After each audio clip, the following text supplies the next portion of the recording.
안녕하세요. 문학, 인문학 리뷰 방송 리액추 진행을 맡은 배상민입니다. 오늘도 같이 리액추를 꾸려갈 멤버들을 소개시켜 드리도록 하겠습니다. 먼저 사회비평가 박권일 선생님, 안녕하세요. 문학평론가 심진경 선생님, 안녕하세요. 마지막으로 문학평론가 박인성 선생님. 안녕하세요.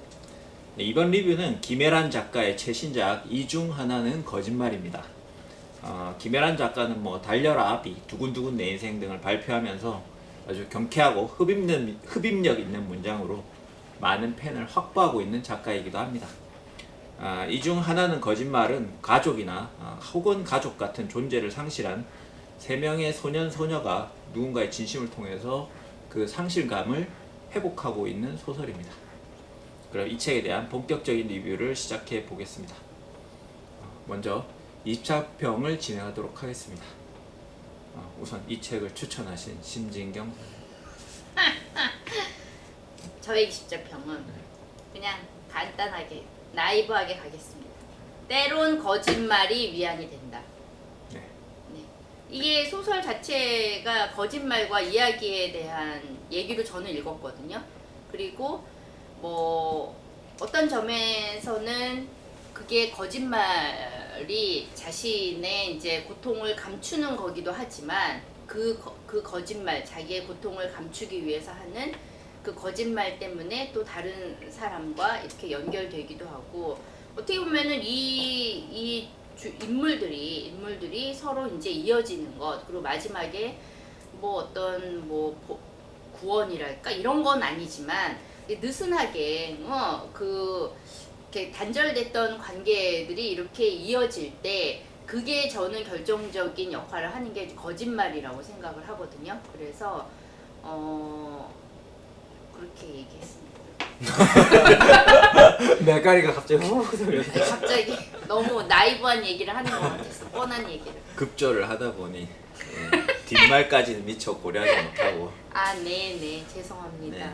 다음 박인성 선생님. 네, 저희 20자평은 김애란식 문학 치유법으로 하겠습니다.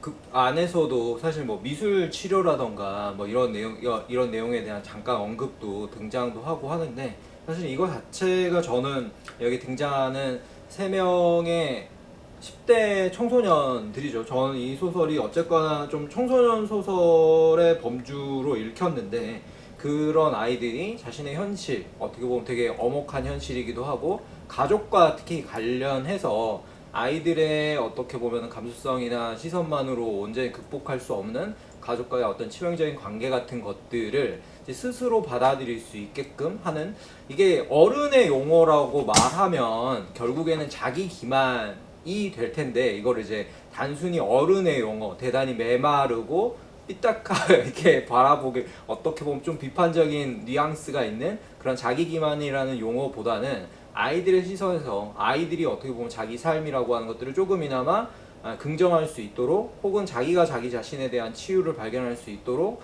하는 그런 방식의 이제 매개물로서의 거짓말, 혹은 조금 확장된 어떻게 보면 자기 삶을 바라볼 수 있는 고쳐쓰기, 자기 삶에 대한 다시 쓰기, 고쳐쓰기, 혹은 의도적인 방식의 허구 같은 것들을 활용하는, 그러니까 그런 식의 문학 치유에 대한 어떤 적극적인 이야기적인 도입이었다고 생각을 하고요. 그게 옛날식의 좀 뭐랄까요? 우리는 결국 이야기를 왜 쓰는가? 라고 했을 때 살기 위해서 쓰는 것이다.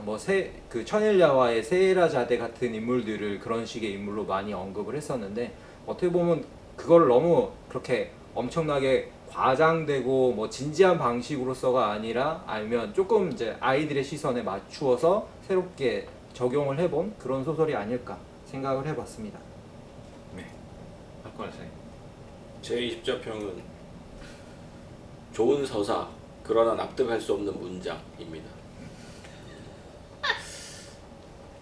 제가 김애란 작가 소설을 많이 읽어본 편은 아닌데, 그래도 대표작들은 예전에 좀 읽었었고, 그때도 느꼈는데 지금도 비슷한 게 느끼는 부분들이, 문장이 부드럽지 않다, 읽히다가 계속 걸리고, 가장 걸리는 부분들이 어휘예요, 어휘. 어색한 한자어나 문어체의 단어들을 정확하지 않게 문장에 집어넣는 방식으로 쓰는데 그것이 온라인이나 이런 이제 커뮤니티에서는 쓸 수 있는 말일지 몰라도 문학 작품에서는 어울리지 않는 방식으로 문장을 쓰는 경우들이 굉장히 많아서 제가 표시를 다 해왔는데 이거 외에도 한 수십 개 됩니다.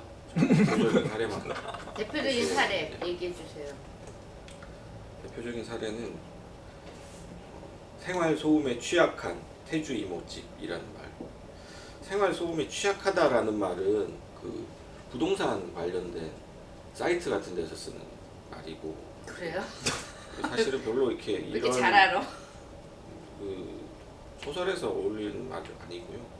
자기 안의 문제를 종료시키지 않은 눈이었다 해서 종료 같은 말들 그리고 이를테면 수박 끝을 겨누며 가짜 위협을 가했다 뭐를 가했다라는 표현 위협했다라고 하면 될 것을 무엇을 가했다라는 식의 표현 그러니까 사실 그런 문장들이 굉장히 표현들이 많아요. 이게 어떤 사람들한테는 아무 문제가 안 될 텐데 저한테는 이게 읽을 때마다 걸리는 부분이거든요. 그러니까 사실은 문장을 좀 더 조탁할 수 있는데 조탁하지 않은 느낌 이런 부분들이 계속해서 걸려가지고 왜 이런 식으로 일부러 이렇게 썼나? 라고 생각도 해봤는데 별로 이렇게 의도성은 느껴지지 않았어요. 편집자들도 아마 편집을 하면서 느끼는 부분이 아니었을까 하는데 그 부분도 이제 건드리지는 않은 것 같고요. 뭔가 의도는 있었을 수 있겠다. 하지만 저는 그 의도를 발견할 수 없었습니다. 그리고 뭐 서사와 내용과 관련해서 말씀을 드리자면 저는 꽤 재밌게 읽었고요. 뭐 이를테면 최근의 시대적인 화두 같은 것을 지나치게 직접적으로 다루지 않으면서도 또 정통 성장 소설에 가지고 있는 장점들을 잘 녹여내서 세 사람의 이야기들을 유기적으로 잘 엮어내고 있다라는 점에서 저는 재밌게 한 번에 잘 읽었습니다. 네, 뭐 두 분의 평론가님은 위로 힐링 이런 우리 채널에서 잘 안 나오는 말씀을 하시고 그다음에 이제 위로도 받아들여. 정작 사회 비평가님은 문장에 대한 말씀. 원래 이제 역할도 가끔 바꿔주고 이런 거죠.